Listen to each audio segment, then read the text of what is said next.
now available. Did you know that you may be eligible for additional benefits that include free eyeglasses, free hearing aids, free meal delivery, and much more? Just call the toll-free number on your screen to see if you qualify for additional Medicare benefits. And let us make sure you're getting all the benefits you deserve. Call 800-765-9893. I'm looking at TV, CNN. Dental, vision, hearing, and prescription drug You're going to hear it in the background.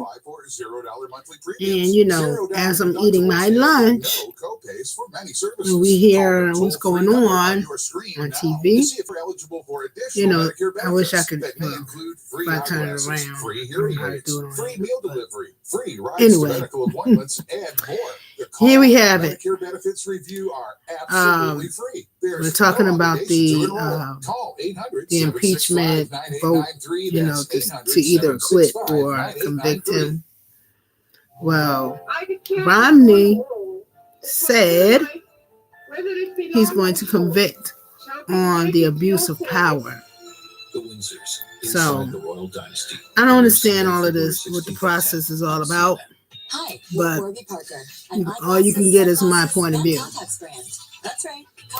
Maybe right, maybe wrong, I don't know. It's just an opinion, everybody's entitled to it, right?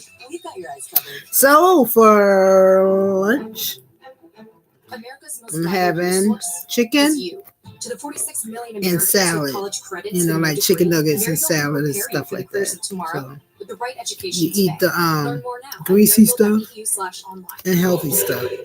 Balance it out. So with all this commercial and everything that's going on, I'm going to put it on pause. How's that?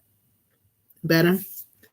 So, in the meantime, I want to show you something here. And as we're waiting and, the commercials and so forth is going on, right? I had a little tea in here, but I'm going to get me some more tea. But I want to show you something, okay? This is the cup. Release and build human relationships. See, I had tea. I got to wash that all up. Delicious. Yeah. So this is the cup. We selling it online. I will post it in the comments, and so forth below. And also, this is the cup that we have of the company. Please excuse the stain. I had a coffee. Delicious. So I want to just show you. Release and build human relationship. On the other side, hashtag love is all we need. Do you like? Get your mug. Okay. Very good. So I just want to show you this. And now it's back on. So let me put it back on while I eat. And we're going to listen, and I'm going to, give my opinions in between. Polk County is the biggest county in the state of Iowa. Okay. It is right here where I'm standing. And we were speaking with the county officials, and they said, look, we turned all our numbers in on the night of the caucus, overnight that night. So right now, only about 64% or so precincts reporting from there. So unclear why the verification is taking so long. But again, the bottom line is the order has not changed. Still very disappointing news for Joe Biden. Their campaign is resigned to the fact that they are going to get fourth place here. And Pete Buttigieg still in the lead. So the question is, will Bernie Sanders overtake him or not? I'm certainly reminded of one thing, Brooke. Bernie Sanders said again and again, if turnout is high, I win. If turnout is low, I lose. And that is a point. Turnout was not very high at all. It was more along the lines of 2016 than it was back in 2008 when there were 240,000 people participating. So that's a big question as well. For all this excitement in the Democratic Party, why didn't more people turn out? So we'll stay here and keep our eye on those numbers, and if something changes, we'll let you know, Brooke. Yeah, I know you never in a million years thought you'd be in Iowa 2 days later. Jeff Delaney with the update. Jeff, thank you. To your point on turnout, I'm going to ask my next guest about your very point. So first now to that moment during President Trump's State of the Union address. He shredded the truth, so I shredded his speech. Hello. Speaker Nancy Pelosi ripping up her copy of the president's State of the Union speech 4 times over. You watched 4 times during the That was great. He shredded the truth. He sure did. I shredded his speech. Hello. Pelosi asked my next guest, Michigan Governor Gretchen Whitmer, to give the Democratic response to the speech, and she represents, of course, a key battleground state in the Midwest. Just remember, as part of his stunning 2016 upset, Trump won Michigan by just fewer than 11,000 votes. And Governor Whitmer is with me now live from Lansing. Governor, a pleasure. Welcome Fewer back. than 11. That means less than 11,000. Okay, we have to start with Speaker Pelosi and the ripping of the speech. What did you make of her actions? Let's start at the beginning with the president walking into the House of Representatives. Governor, hang on. I can't let you off that. Hang on. I know he avoided that, and we're going to get to that. But on literally this 4 times over, I know you have an opinion on that. What is it? Listen, you know what? I saw Val Deming's tweet today that she said, how can we be outraged about someone ripping a speech? Hello. We've seen this president rip families apart. And I think that's an important What? thing. It was 90 Come on minutes now. of pure fiction and theatrics. And I assume that a lot of people in that room were frustrated. I know that a lot of people in Michigan and across the country were as well. We need. Do you think it was an appropriate move? But action. Do you think it was appropriate? You know, I'm not going to weigh in on what the Speaker of the House of Representatives should or should not do. She has shown over and over again she knows better what she's doing than anyone else. So I'm not going to weigh in on that. But I am going to say that what I'm going to focus on is action, not just talk, not the theatrics of what's going on in Washington, D.C. I'm focusing on action, what we're doing to fix the roads here in Michigan and in the Midwest. What my colleagues across the country, Democratic governors, neither one of them were right. This president last night said he wants to protect pre-existing conditions, and yet on day 1 of his administration, he went to court to rip those protections away. And that's what I think people need to understand. Yeah. I want to come back on healthcare. If I may just jump in. If I may jump in, just speaking of action, you spoke in your rebuttal, about your own experience working across the aisle in Michigan. And if let me just play this forward, because obviously, despite his being impeached, the man's approval rating is now at 49%. That's his highest approval rating. Ever? Indications that he's about to be acquitted by the Senate. The economy is doing great. You saw the debacle that was Iowa. If he wins in November, with the symbolism of Speaker Pelosi ripping up the speech, how is your party going to work with him? Wow. Well, listen, I am the governor of Michigan. This is an important state in this election. This is why everyone's looking at what's happening here. I am going to always put the people of Michigan's interests first. And you know what? I wish that the people in the United States Senate would do the same. Be Americans before partisans. I'm a Michigander before I'm a Democrat. I have a job to do. I'm going to work with anyone who holds an office to deliver for the people of this state. But I do have the jobs of the Democrats in Washington, Governor. I mean, how will they work with him if he is reelected, given what we've seen over the past couple of months? Well, you know what? That's a two-way street. The Democrats in the House under, Speaker Pelosi's leadership have sent 275 bipartisan bills that would improve the quality of life for Americans everywhere, raising the minimum wage, ensuring overtime protections, pay equity for women in the workplace. And they're just collecting dust on Mitch McConnell's desk. So we need to change who is making decisions in the U.S. Senate, as well as, the backstop in the White House. But I think no matter what, we really need to judge people by their actions, not by their words. I was listening to what Senator Romney was saying, and what did you make of that extraordinary moment? Conclusion. Yeah. Well, he is acting as an American first, not a partisan first, and I think that's what statespersonship is. He's studied his duties under the Constitution. He believes in his faith, and he's doing what he knows to be the right thing. And if there were more people in places of power who did just that, we'd find a lot more common ground and solve a lot more problems in this country.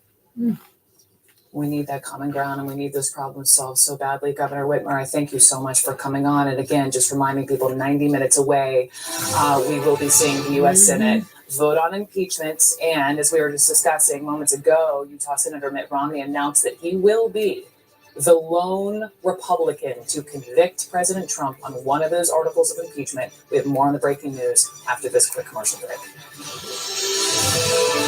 I guess he will be. Possible to carry the heavy burden of responsibility without the other ones and are support scared. of the So woman those are the I ones. The Windsors, inside They the be the Royal ones Dynasty. that Premiere will Sunday, be without a February 6th. job. That's a commercial right there. They'll be the ones without a job now. You want to go ahead and acquit this man, knowing the truth. Knowing the truth. You want to do that? Okay. Do that. Lose your job. That's what's going to happen. Because you know he's tearing us apart. Come on, let's be for real now. Let's be for real now. If you're human, you know this is not the way to do things. We're all human. We're all human. And this lady just said, this journalist, Brooke, just said we need civility. We need to get together with this. That's why I've started with the help of the Lord, with the help of God, started with the RBHR, Release and Build Human Relationship. Do you understand that we can't do this anymore? We can't do this anymore. We can't, because there's just too much going on in today's society, just, downing each other. We are all human beings. All of us. All of us. We need to get it together. Rather here in the United States, rather other countries, let us all get it together. Lord forbid. I mean, how are we supposed to live, eternally? If you do believe in God, that there's a heaven and there's a hell and all that other stuff. Not stuff, but what the Word of God says, okay? And Christians, in the Word, if you accept the Lord as your personal Savior, you're in the fold, That's what the Word of God says. I'm going to just go by what I've been taught. Everybody else, they have their own religion or whatever the case may be. More with me, it's more of a relationship with God. Period. I read His Word and I live by it the best way I can. And the first and foremost that He really wants us to do is love one another. Period. Regardless of whatever state we're in. Our love from the top to the bottom. I love you all. Everybody. That's how we need to be. I got your back, you got mine. It's just that we're human beings. For goodness sake, it's just, it hurts, from one human to another. It hurts to see everything, all the turmoil and stuff. Yes, there's good and there's bad in this world. And we need to love everybody, whether good or bad. You love the human. I love Trump, but I don't love what he's doing at all. So I leave him in the hands of the Lord, period. That's what I do. I don't agree with a lot of stuff that they're doing because it's not lining up with God's word. He wants us to love one another. He wants us to, God is about justice. He's a just God. He's a just God. You know what I mean? And He won't steer nobody. Really? I don't understand. Boom. Oh, here's one more clip. Backlash over Trump giving Limbaugh, whatever his name, highest civilian honor. Oh, okay. Rush Limbaugh. Okay, check during this. the State of the Union address. And just for some perspective, Limbaugh now joins a list that includes Helen Keller, Neil Armstrong, Jackie Robinson, Mother Teresa, Elie Wiesel, Rosa Parks, Pope John Paul II, and Maya Angelou. And while, of course, this award has always involved politics and the personal favorites of various presidents, this selection takes it to a whole new level. Limbaugh has made his name on division, using insults and offensive rhetoric to build a brand. Let me just play for you a sampling, starting with the attack of a college student who advocated for insurance companies to cover birth control. What does it say about the college co-ed Susan Fluke, who goes before a congressional committee and essentially says that she must be paid to have sex? What does that make her? No, he's not doing this on. It makes her a slut, right? Makes her a prostitute. She wants to be paid to have sex. Ms. Fluke, and the rest of you feminazis, here's the deal. If we are going to pay for your contraceptives and thus pay for you to have sex, we want something for it. And I'll tell you what it is. We want you to post the videos online so we can all watch. This is Michael J. Fox. He's got Parkinson's disease. And it's in this commercial, he is exaggerating the effects of the disease. He is moving all around and shaking, and it's purely an act. This is the only time I have ever seen Michael J. Fox portray any of the symptoms of the disease he has. We're witnessing racism all this week that led up to the inauguration. We are being told that we have to hope he succeeds, that we have to bend over, grab the ankles, bend over forward, backward, whichever, because his father was black, because this is the first black president. We've got to accept this. Could we see the cute kid? Let's see who is the cute kid in the White House. No, that's not the kid. That's the kid. You're trying to.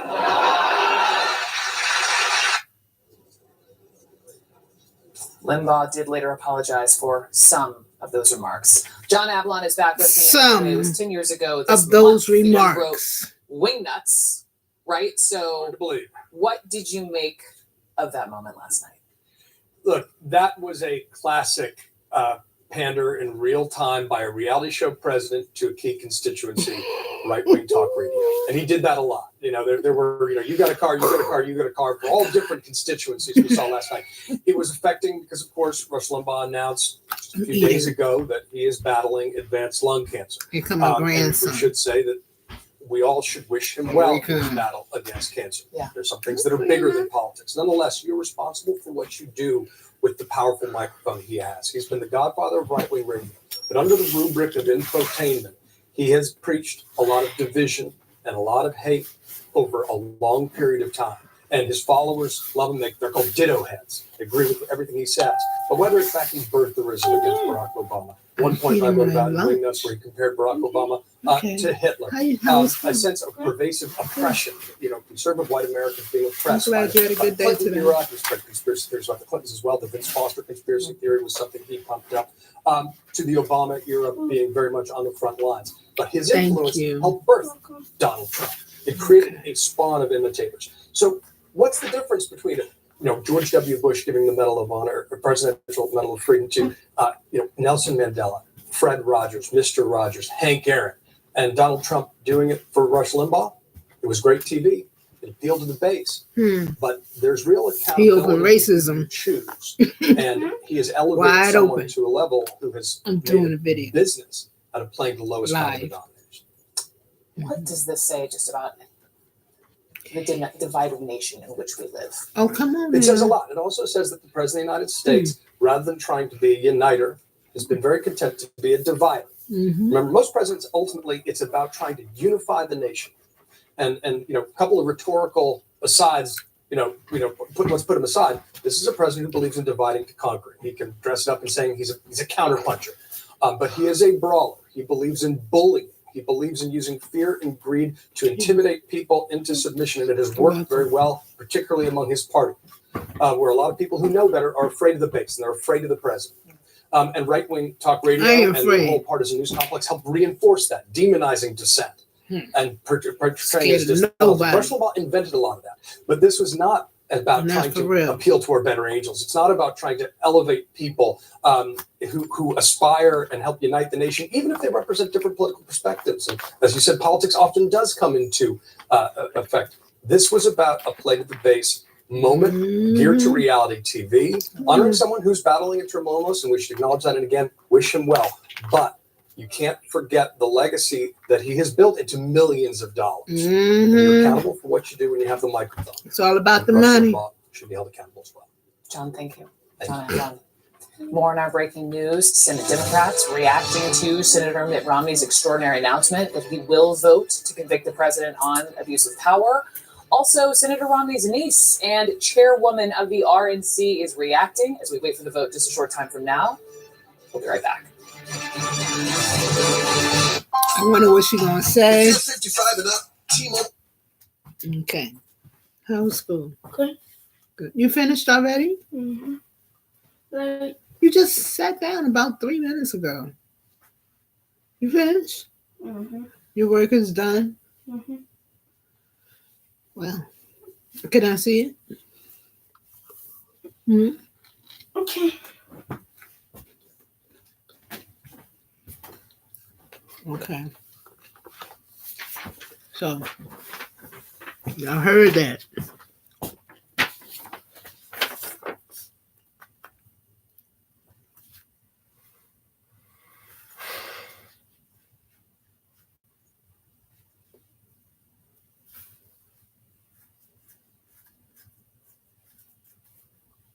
Which one is the pennies that you circled?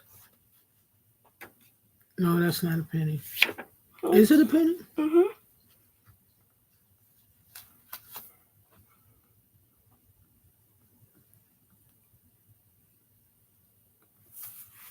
You see where it says 1 cent? Does it say 1 cent? Look for the ones that said 1 cent. Okay? You just can't just draw circles, just around it. That's how she told you to do it? Mm-hmm. Okay, all right. She's different than I am. I'll teach you thoroughly, details, but to each his own. You do what Mr. Tirico tell you, whatever. I don't know. You do what Miss T tell you to do, okay? Okay. Okay. Because, then I don't want any problems. And it won't be. Because problem solver. I don't come from problems. So,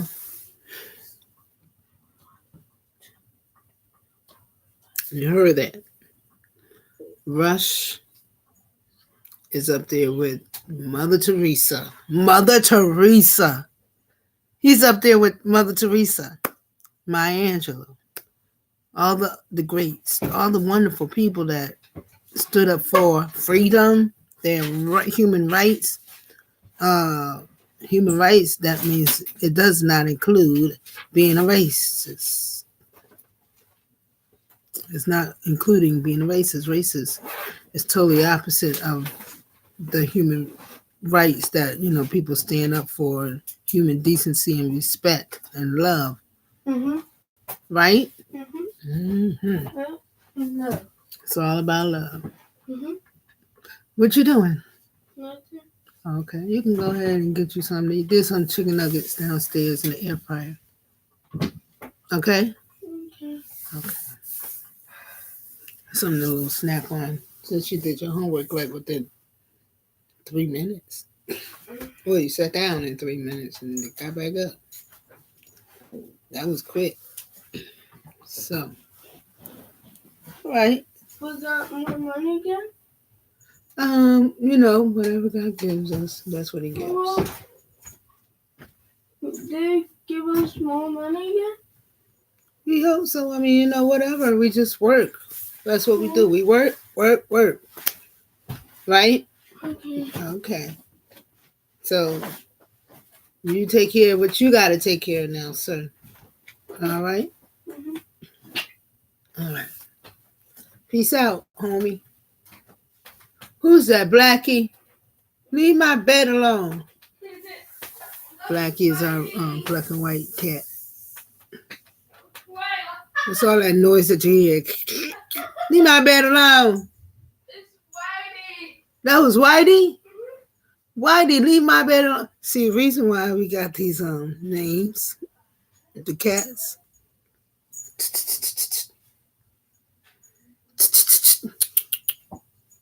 Come here.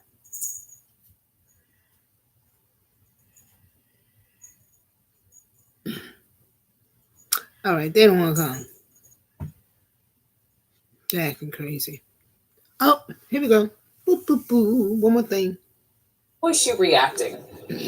Well, she's tweeting just moments after he made that announcement. She put out a statement of her own saying that this is not the first time I have disagreed with Mitt. She says, and I imagine it will not be the last. Ronna McDaniel goes on to say, the bottom line is President Trump did nothing wrong and the Republican Party is more united than ever behind him. I, along with the GOP, stand with President Trump. So putting a pretty clear marker there in the ground. But Brooke, this does put her in an incredibly awkward position because she is still Mitt Romney's niece, of course, and she is also someone who is very close with President Trump and his campaign manager, Brad Parscale. The three of them often speak about campaign fundraising numbers, events, how things are going within the party, and of course the president's re-election effort. So it does put her in a bit of a weird position, and it has before because of course he is one of those very few Republican senators who isn't afraid to publicly criticize the president. And in turn, President Trump has often criticized Senator Romney to her privately during the meetings and conversations that they have. So she is saying where she stands here, but it's going to be really fascinating to see where this goes from here, how the president is going to react. And we should note he was scheduled to have a meeting with the press coming in with the Venezuelan opposition leader Juan Guaido in the Oval Office, just as Mitt Romney was taken to the floor to announce how he was going to vote. And Brooke, they canceled that meeting at the last minute, or canceled the press coming into that meeting at the last minute with not any explanation. All right, Caitlin, for now, thank you. Also, new results are coming in right now from the Iowa Democratic Party as former Vice President Joe Biden goes after his rivals by name in New Hampshire. This is happening as we watch the Senate floor for the historic impeachment vote coming in just about an hour. Stand by.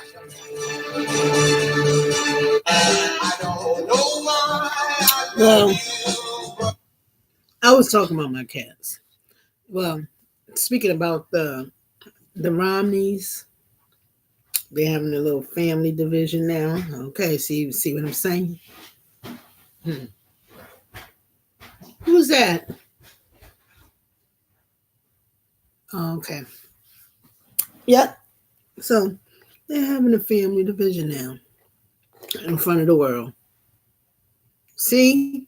Thanks, Trump. See what I'm saying? You see that kind of spirit that we cannot have in the United States of America.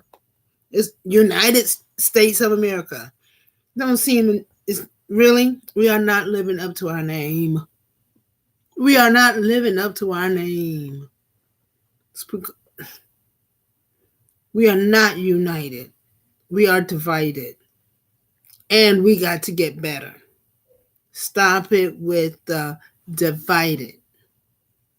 Start united with one another as humans. Stop kicking us off to the curb. That's not right. That's not right. Not at all. It's very, very, very,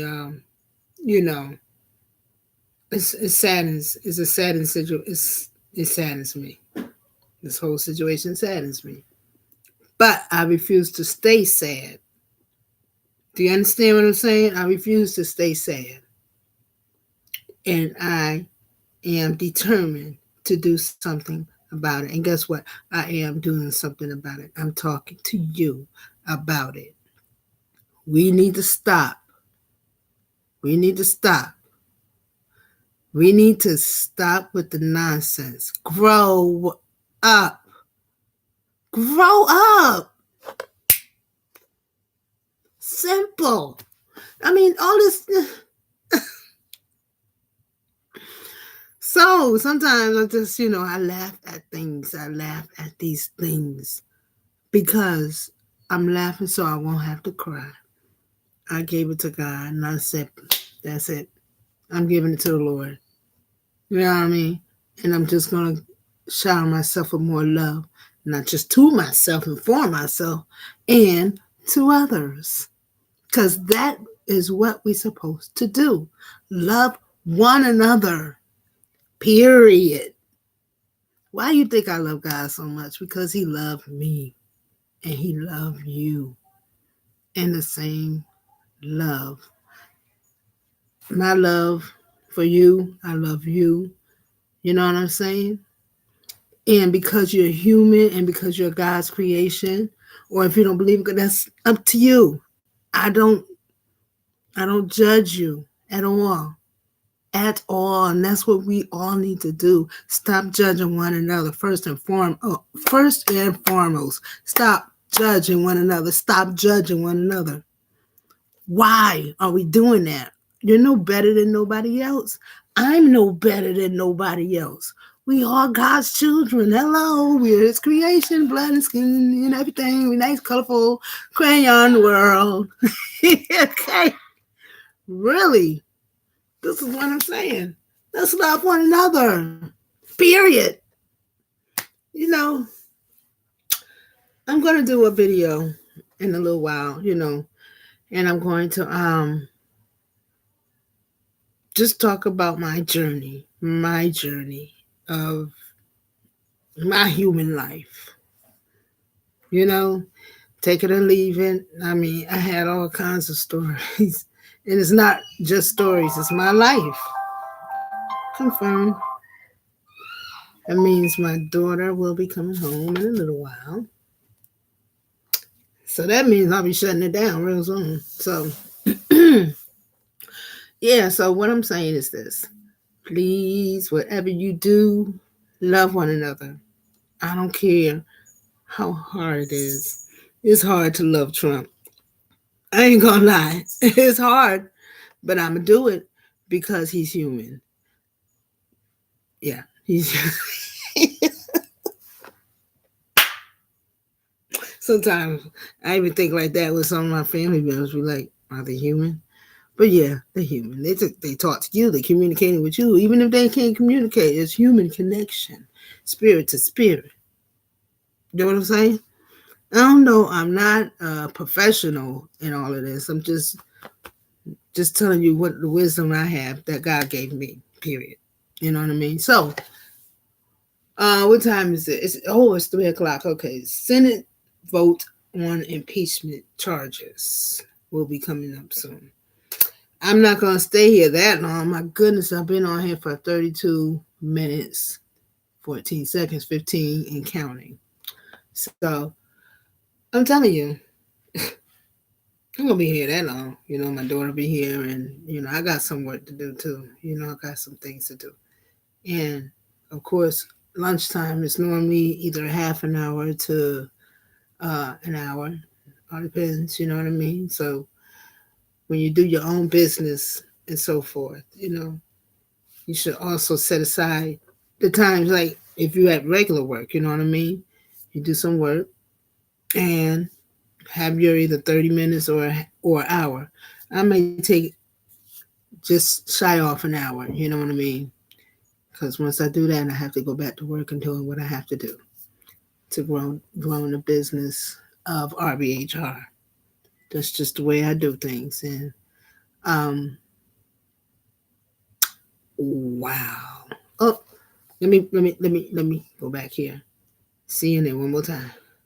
Oh Lord, what shall I do? It's the first article of impeachment, abuse of power. Romney saying at one point the phone call and what the president did was a flagrant assault on our electoral rights. Also saying it was the most abusive and destructive violation of one's oath of office that I can imagine. And just to kind of set the scene here, guys, about 30 minutes before Senator Romney came to the floor to speak, I spoke to several Republicans. They were walking into their regular closed-door lunch, and not a single one of them thought Romney was going to vote to convict. He kept his own counsel. Most Republicans thought he would give a scathing speech, as one told me, but eventually vote to acquit. That ended up not being the case. And guys, I think what's most important is the length and detail to which the senator went through, not just to explain why he was going to vote to convict, but also the process that he took to get him to that point. And perhaps most importantly, something I think a lot of people haven't been paying as close attention to, how history would view this moment. He went back to that issue repeatedly over the course of the speech, really kind of giving insight into his thinking over the course of the last several weeks. And Phil, it's Jake here. Senator Romney says he's well aware there are going to be repercussions, not just for him, but for his wife, for his children, and for his grandchildren because of the decision he's making today. Yeah, it's just the reality at this moment in the Republican Party, a party that's 90+% behind President Trump, who has said repeatedly this has been a perfect call, that he did nothing wrong. Romney made the point on the floor that he was very well aware of that, and that almost underscored or underscored why he decided to come to this point. Why would he put himself through that? He said if he wasn't so certain about his perspective. And guys, I think it's worth noting. Behind the scenes, I've talked to several people who've spoken to Senator Romney over the last couple of weeks, and one put it in this context, that he, compared to his Republican colleagues, felt like he was kind of in a different universe as he listened to the presentations over the course of the last several weeks. Couldn't understand why so few of his colleagues were in the same place that he was, even though he knew that the president obviously would come down hard and his allies would come down hard if he ended up voting to remove. Repeatedly behind closed doors at conference lunches, he made the pitch for witnesses. He made the pitch to vote in favor of subpoenaing documents, only to essentially be talked down by other Republicans who said they essentially last week had heard enough, didn't want to hear anymore. They were in their place and he just needed to go off on his own. He went off on his own, guys, not just on the witness and documents vote, but now will vote to remove the president and make that a bipartisan vote. It will fail, but it will be bipartisan, guys. That's right, Phil Mattingly. Let's talk about this with our panel and George Conway. I mean, he's the only one let's take a that's step trying to back. The save historic his own moment of party, this is rather which startling. already has It's only the switched over third to a time in American cult. history that there's been a Senate vote on whether or not a president should be removed from office. And unlike the Andrew Johnson impeachment removal vote, unlike the Bill Clinton removal vote, because of Mitt Romney, it will be a bipartisan vote to remove him from office. It will not succeed. It will not be a supermajority vote of 67 votes, but it will be bipartisan for the first time ever. And on this sad day, Senator Romney's speech, Senator Romney's position, his vote is nothing short of inspiring to me. His eloquence in defending his compliance with his oath was truly remarkable because standing alone among the 53 Republican senators, he's facing it all by himself. And I respect him. They have two oaths, the Senate. One is their regular oath of office to abide by the Constitution, preserve and protect and defend it. And the second oath is to do impartial justice. And what does that mean? Impartial justice means it shouldn't matter who is in the dock. You do the same thing if it's a Republican that you do if it was a Democrat. And I can't believe for a moment that those 53 Republican senators wouldn't vote to convict a Democrat who had done exactly this appalling abuse of power. And Mitt Romney recognized that. And Mitt Romney complied with his oath because he did what he would have done if it were anyone else other than a Republican president. That's the difference between him and the other senators who just are not complying with this. Senator Santorum, I know you disagree. I do, and I had two minds about this. Number one, in many respects, I agree with what George said. That I think Senator Romney weighed this, made a decision, and based upon what he laid out and the facts and circumstances as he saw them.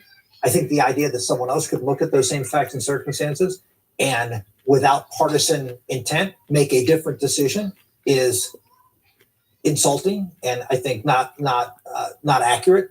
I'm not sitting here with any partisan intent. I'm not running for anything, and I would not have come down where Mitt Romney did. And I think a lot of Republicans feel that way. There may be some for purely partisanship. I'm not just suggesting that. I think a lot of people looked at the facts and said, yeah, all that, but like Lamar Alexander came down on the other side. So I think that's one aspect. The other aspect is I see Mitt Romney as someone who's trying to find his place in history here a little bit. And John McCain had a very successful career in being just what Mitt Romney is doing today. And I think maybe the fact that McCain is no longer there, Romney sees his role as sort of filling that void and being the contrarian within the party, and frankly, just like George said, being praised highly by many for doing so. Mitt Romney is somebody, who thinks of history, but also thinks of his family. And don't forget who George Romney was. George Romney is somebody who ran for president, came out against the war in Vietnam, and lost, and ended up marched for civil rights in the 60s. Right, exactly. And ended up giving up his political career or his national political career effectively because after he came back from Vietnam, he said something, I believe, like, we're fooled by the generals. I can't. He said brainwashed. Brainwashed by the generals. He was speaking facetiously, but the media unfairly attacked him. That's right. And Romney talks about his father a lot. I mean, his father was a huge figure in his life. And when I watched Romney on the floor today, I thought that Romney was thinking of his father. And I remember during presidential debates that Ann Romney told me that he always had a piece of paper. What would George do on his podium? And so I think when he said my faith has meant a lot, I also think he was thinking of his father meant a lot, and his family meant a lot to him. Just when you're talking about his father, McKay Coppins in the Atlantic has an interview with Romney about this decision. Oh, okay. And it says throughout the trial, Romney was guided by his father's pardon me, favorite verse of Mormon scripture: search diligently, pray always, and be believing, and all things shall work together for your good. So his father and his faith were a big part of it. And that's what I mean. He was speaking as a man of faith. I mean, that was the top portion, the portion that really made him emotional. He could hardly get through it when he talked about swearing an oath before God, and how he takes that oath enormous. He thinks it's enormously consequential oath. What did God demand of him? So yeah, I mean, that's what I saw of Mitt Romney, somebody who is thinking not only his father. His father was a huge in the Mormon faith as well, and that has guided his life for all of his life, really, and guided his family's life. So that's what I saw. He's going to face, John, a lot of anger from his fellow Republicans and others. Let me play a clip. Here is Romney explaining why he has decided that the president of the United States should be removed. Check this out. I'm going to wash my hands. The president asked a foreign government to investigate his political rival. The president withheld vital military funds from that government to press it to do so. The president delayed funds for an American ally at war with Russian invaders. The president's purpose was personal and political. Accordingly, the president is guilty of an appalling abuse of public trust. John, he doesn't mince any words. So those are incredibly strong words, and there is no doubt he was already an outcast in the Republican Party, and he will be more so now. It is very fair to go back through the history of Mitt Romney and say that on some policy issues, including his own health care plan when he was governor of Massachusetts, when he tried to go from being that, a more moderate New England Republican, to become a more, can I be the presidential nominee Republican? He did. He has changed his positions. He has been inconsistent on policy issues. But back to the point he made where he choked up. If you've covered Mitt Romney over the years, spoken to him over the years, you can question him on the policy issues. You can't question him on the faith. And so he will be criticized for this. The senator's right. He's a politician. He's trying to find his place in Trump's Republican Party. People who are, every leader is trying to find his or her place. And because of the overwhelming allegiance to this president, he will be criticized for it. But to the point of any politician, forget his party, who talks about his personal faith, you can disagree with it. You can disagree with where he landed. But if you've been around him over the years, that part is genuine. That is who he is. It's who he is because of his father. It's who he is in his own individual life. It's who he is because there's leadership in his church. And it's who he is in the surrounding of his family. When you see his children, his grandchildren, his family, this is part of the Romney tradition. You don't have to like it, but it's genuine. It reminds me of when Senator Lieberman, who's an Orthodox Jew, went to the Senate floor and talked about his faith and his morality, his sense of right and wrong, and what Bill Clinton did was wrong, although he ultimately was talked out of voting to remove President Clinton from office. But he was very close. And the Clinton people, as you know, had to do a lot of work to convince him otherwise. It was the last time I remember somebody talking about their faith so much on a decision like this, Wolf. Yeah, I could only imagine I assume we'll hear from the president of the United I States heard that, right? Soon. I can only imagine what he's about to say next. Mitt Romney. The Senate vote on impeachment charges, by the way, less than an hour away. It's supposed to happen right at the top of the next hour. I ain't going to stay that long. Trust what I said. 43 now. 43. I ain't going to stay that long. We're going to talk to Republican I'm going to talk a little bit about myself in a little bit. Just a little bit. Just to explain what I'm going to do, the platform and the content of what I'm going to do. Okay? So let me put this on pause too. Praise be unto the Lord. Yeah. Listen. I'm going to do some videos. It's going to be on here. Quite a few videos. I'm going to also explain the ministry that I'm doing here. Not just the RBHR, but under the RBHR music department, I am also going to do voice training, and that's individual, which is $30. and or choir. I could do both. The choir will be starting off 150 and love offering, whatever that comes in, because I'm going to bring musicians and so forth, and gotta pay people, you know what I mean? So, and then build up this ministry that the Lord has for me to do, not only just under me, under some people that's working with me. Thank God, hallelujah. Things are moving up a little bit more, thank God. And but also on here, I'm going to do a journey, a journey vlog of me. I hope you enjoy it. I'm going to talk about a lot of things, and hopefully it will inspire you. And I'm still growing. I'm still growing. I'm never going to stop growing. You know what I mean? Never that. My aunt taught me that. And she went to college all the way up to the age of 80 years old. She was 82 when she passed away because she was stubborn. And she was like, I want anybody to take care of me. I'm somewhat like that a little bit. But, sometimes you have to balance it. You got to balance it, be taken care of sometimes. And sometimes you don't have to, you do things on your own. You just got to balance it out like that. So, yes, I'm going to do a vlog of my journey. Reason why I think it's therapeutic, and just telling my story about what I've been through, since birth. Why I am so gung ho about staying with the Lord. Why are you so into it? But you're not like the other Christians. No, I'm not like the other Christians. The saints and friends and glory and high. No, I'm down to earth. I want to be down to earth. That's just how God made me. Period. So here I is. Yes, and you're gonna enjoy it. I pray that you do.